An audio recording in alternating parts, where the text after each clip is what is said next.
قانون دان سردار لطیف کھوسہ نے دعویٰ کیا ہے کہ شیخ رشید کو چپیڑیں ماری گئی ہیں اور سیل میں چوہے چھوڑے گئے۔ لاہور میں سپریم کورٹ رجسٹری کے باہر میڈیا سے گفتگو میں لطیف کھوسہ نے لاپتہ ہونے کے دوران شیخ رشید پر تشدد کیے جانے کا الزام عائد کیا۔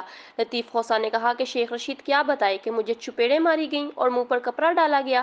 شیخ رشید کے سیل میں چوہے چھوڑے گئے اور وہاں پر مکھیاں بھی تھیں۔ دوسری طرف استحکام پاکستان پارٹی میں شمولیت کی دعوت پر تحریک انصاف کے سابق سیکریٹری جنرل اور سابق وزیر اسد عمر کا جواب سامنے آ گیا۔ لاہور کی انسداد دہشت گردی عدالت کے باہر میڈیا سے گفتگو میں اسد عمر نے کہا کہ پی ٹی آئی کے ساتھ کھڑا ہوں۔ استحکام پاکستان پارٹی کی سیاست میں انہیں بیسٹ آف لک۔ مجھے پہلے بھی استحکام پاکستان پارٹی میں شمولیت کی دعوت دی گئی تھی، لیکن میں تحریک انصاف کے ساتھ کھڑا ہوں۔ دوسری جانب ڈسٹرکٹ اینڈ سیشن کورٹ اسلام آباد میں چیئرمین پی ٹی آئی کی 9 مئی کے واقعات کے حوالے سے 6 درخواستوں اور توشہ خانہ کیس میں بشریٰ بی بی کی ضمانت منظور کر لی گئی۔ دوران سماعت جج طاہر عباس سپرا نے ریمارکس دیے، بشریٰ بی بی کے خلاف تو توشہ خانہ کا کیس ہے ہی نہیں، یہ تو رسیدوں کے حوالے سے کیس ہے۔